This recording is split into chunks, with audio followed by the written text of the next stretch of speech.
మరోవైపు ఇదే పొత్తులకు సంబంధించి మాట్లాడారు టీడీపీ ఎమ్మెల్యే గోరంట్ల బుచ్చయ్య చౌదరి. బీజేపీతో పొత్తు విషయంలో ఇంకా ఎలాంటి నిర్ణయము జరగలేదని అన్నారు. మళ్లీ కలిసి పనిచేద్దామని బీజేపీ పెద్దలు చంద్రబాబుని కోరారని, అయితే దీనిపై పార్టీలో చర్చించి నిర్ణయం తీసుకుంటారని అన్నారు. సీట్ల పంపకం గురించి బీజేపీతో చర్చలు జరగలేదని, ఒక నిర్ణయం రాలేదని తెలిపారు. ఈ నెలలోనే టీడీపీ జనసేన కూటమి అభ్యర్థుల ప్రకటన ఉంటుందని తెలిపారు గోరంట్ల.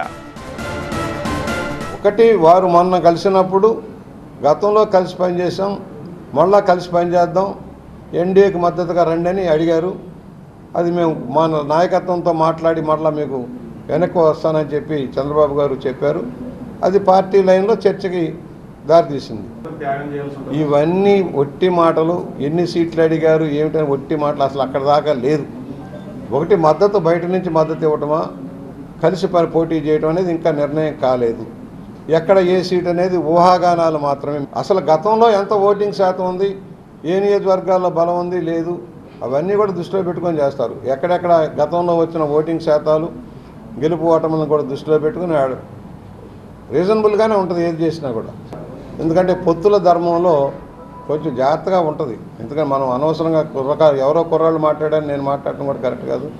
పొత్తుల ధర్మం పాటిస్తుంది, రెండు పార్టీలు పాటిస్తే జాగ్రత్తగా వెళ్తుంది. దాని గురించి మొన్న ఎవరు నేను మొదటి నుంచి చెబుతున్నా, ఆశించడంలో తప్పు లేదు, అడగటంలో తప్పు లేదు, నిర్ణయించేది పెద్దలు.